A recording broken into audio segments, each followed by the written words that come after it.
Game mechanics. While there isn't a proper definition of the term, we assume that they are the methods or mechanisms that make a game fun to play and entertaining, i.e. the rules of the game.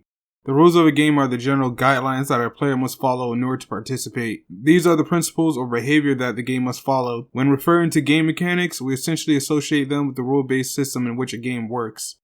Hello, my name is Codemaster Jamal, and I'm an amateur game developer. I've spent the past year developing my game, and I've received quite a bit of positive feedback from the community. I've also received a bit of negative feedback. However, I take the negative feedback as a way of improving myself and my game.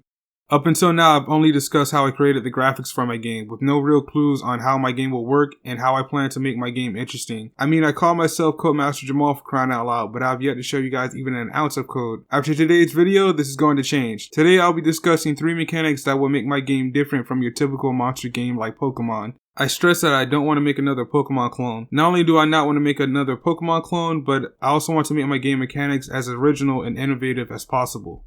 I realized for the longest of time, no one has ever really made an original game, especially in the indie field. Most games are clones or rip-offs of other games. While I will admit that I'm taking the idea of using monsters from Pokemon, I want to stray away from Pokemon's game mechanics as much as possible. I've allowed the community to provide feedback and share their ideas for how I should go about developing my game, so from here on out, my game is an open forum to the community that it serves. So without further ado, let's hop right into it.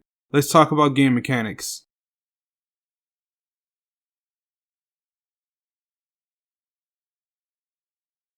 Spawning. In video games, spawning is the live creation of a character, item, or NPC. Respawning is the recreation of an entity after its death or destruction, perhaps after losing one of its lives. In the original Pokemon games, you encounter monsters randomly by walking around in patches of grass. Random battles was a system that was typical of pretty much any JRPG. However, as the games progressed, we got to see 3D visuals of Pokemon walking around in the overworld. Although Pokemon Let's Go wasn't the first JRPG to have monsters walking around, I thought about replicating this system in my game, and more importantly, adding some interesting features to the AI to make the game a bit more challenging to players.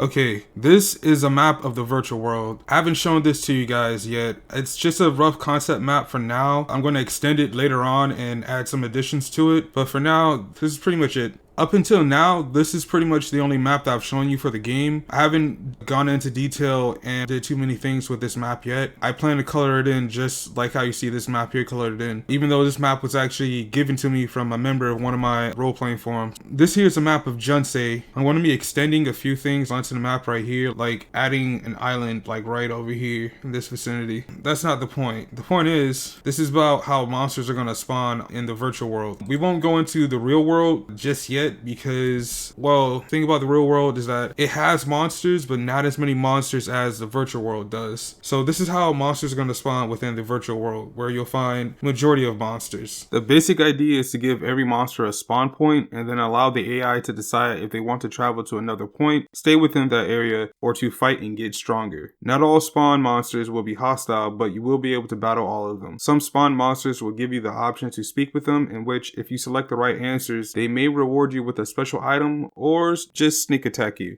I wanted to make it so that you don't always get the exact same monsters when you travel to a certain area of the game, and to allow players to be able to explore the same spots without getting bored and completely abandoning the game once they reach endgame. When a monster spawns, it's given an objective, and its goal is to complete its objective before moving on to the next. This is to give the game a sort of economy system in which the game is consistently changing and evolving. A great way to invoke a system like this is to use Unity's nav mesh system. This way the AI will know the difference between a player, a tree, or a building, and will be able to navigate from place to place by detecting big objects inside of the game. The general idea behind this is that monsters are similar to animals, and just like animals, these monsters migrate from location to location. I wanted to replicate a similar system in my game and allow monsters to travel to different parts of the virtual world. I also want to point out these 3 rings. These 3 rings are firewalls that are meant to keep strong monsters that are spawned outside of the starting area. That being said, it's possible to find strong monsters inside of the firewall because monsters tend to battle against each other if they are opposing species. species. For example, a canine species may battle with a feline species because they are opposing species in nature. I've had this planned out for a while, so I will put a list of the different types of species you can find in the game somewhere on the string. As monsters battle, rather it be another AI or another player, they become stronger and evolve. So this system is made to make it easier to encounter strong or rare monsters, but not necessarily easy to obtain them. Basically, what I want to replicate is the scenario from Pokemon when Ash spotted Ho-Oh for the first time. I want to replicate this scenario for new players when the game becomes populated with a lot of players, so they kind of have that aesthetic or feel that Ash had when he first spotted Ho-Oh. Well, we've discussed how we'll be spawning monsters in the game. Now let's move on to how to capture or obtain monsters.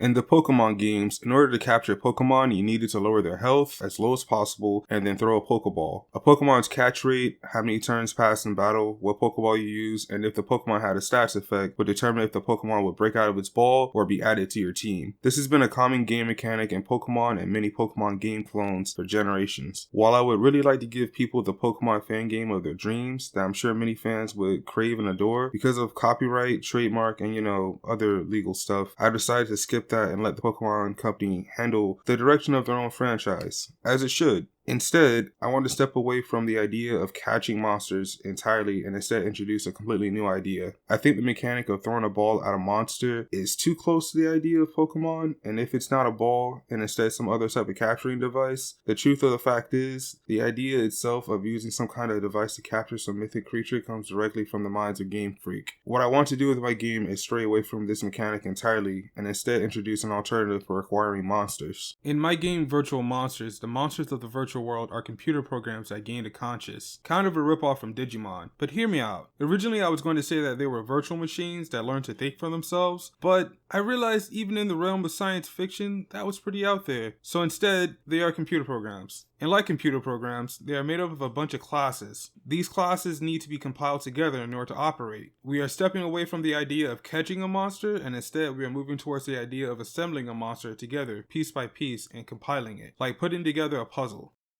The basic idea is that we have a mold, which is essentially made out of equilateral triangles. And then we have the classes, which are in the shape of equilateral triangles. You would use the classes to fill the mold, and each class has the ability to alter something on your monster. Once the mold has been filled with the classes you desire, you hit compile, the monster is built, and out comes a monster. Pretty simple, no?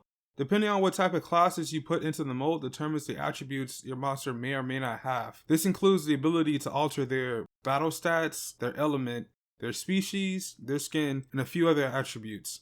Every monster has a mold in the game that you can obtain through different methods. As a monster evolves, it gains more room for new classes to be added into its mold. I still haven't decided if the mold will be able to break after a certain amount of uses or if the molds will be permanent. You may also run into types of classes with different shapes that are related to equilateral triangles, such as a rhombus, a trapezoid, and hexagon classes, as all these shapes can be made with equilateral triangles.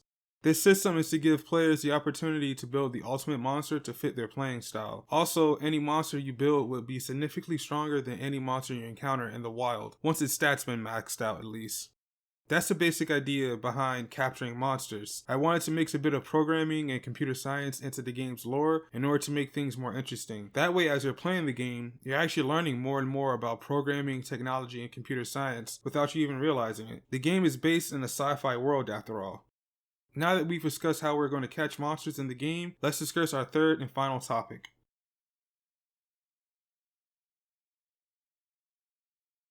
Combat.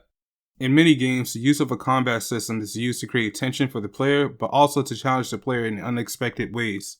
For many games, a large portion of gameplay is centered purely around its combat system. Typically, most JRPGs have some kind of turn-based fighting system implemented into the game's mechanics. The entire system of defeating monsters, gaining experience, and leveling up plays to the turn-based system in which the game revolves around. It gives the players the feeling of achieving something even if they are only taking baby steps.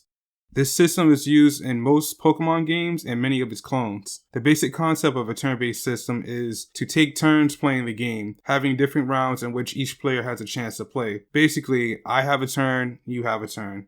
The two players involved keep repeating this process until either player quits or one player loses the game based on the conditions set at the beginning of the match. This is very similar to chess, in which both players have an equally sized army but take turns making moves. While this system can be very fun and there can be some amazing variations of this system, for my game I've decided to step away from this system entirely. Instead, for my game I plan on creating a more free-form fighting system similar to games like Star Ocean or Dragon Age. The goal is to make the game more skill-based versus basing everything off of statistical data.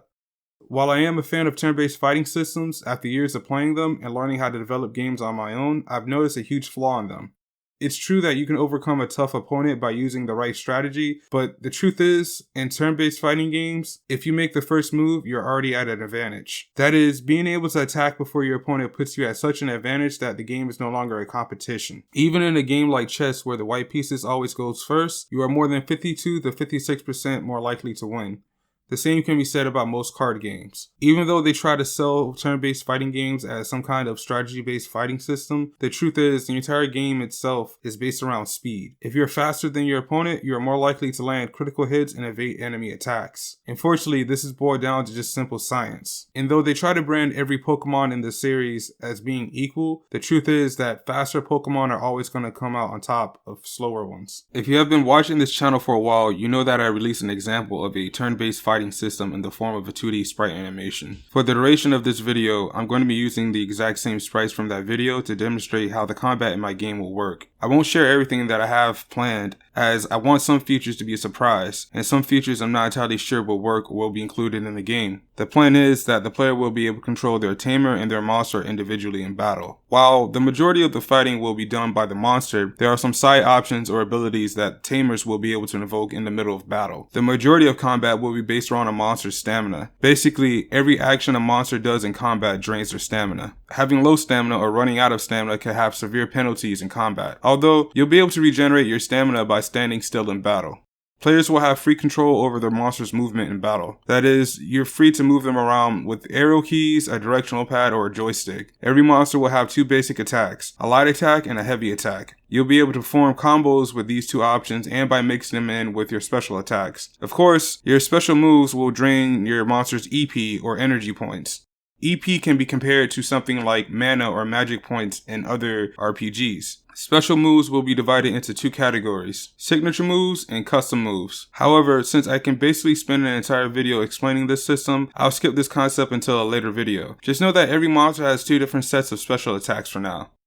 You will also have the ability to jump and to double tap in any direction to dodge enemies. Some monsters, depending on their species, will have the ability to fly or dig themselves underground. There's also the ability to block attacks, which in turn consumes a monster's stamina. Finally, I would also like players to be able to evolve their monsters mid-battle. I think this would be an interesting mechanic because I haven't seen too many games pull this off. I would compare this evolution system to a game like Bloody Roar or Dragon Ball Budokai, where you can transform in the middle of battle if your ki or some other power gauge is filled up high enough. I have some rough ideas of how I would implement this into combat, but as a single developer, I don't want to make any promises that I can't keep. I'm certain I'll be able to figure out some way of pulling this off, but for now, let's just say it's an idea that's on the drawing board.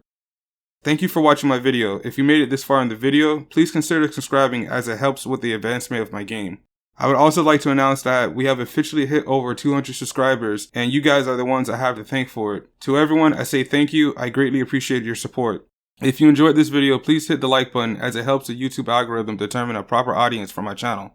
If you would like to contribute to the game, please leave your comments and suggestions for the game below. As I said earlier, my game is officially an open forum, so everyone watching my videos will be able to leave their input on how things in the game should be. Alright, I guess this is it for now. Till next time, this is Codemaster Jamal, and I'm signing out.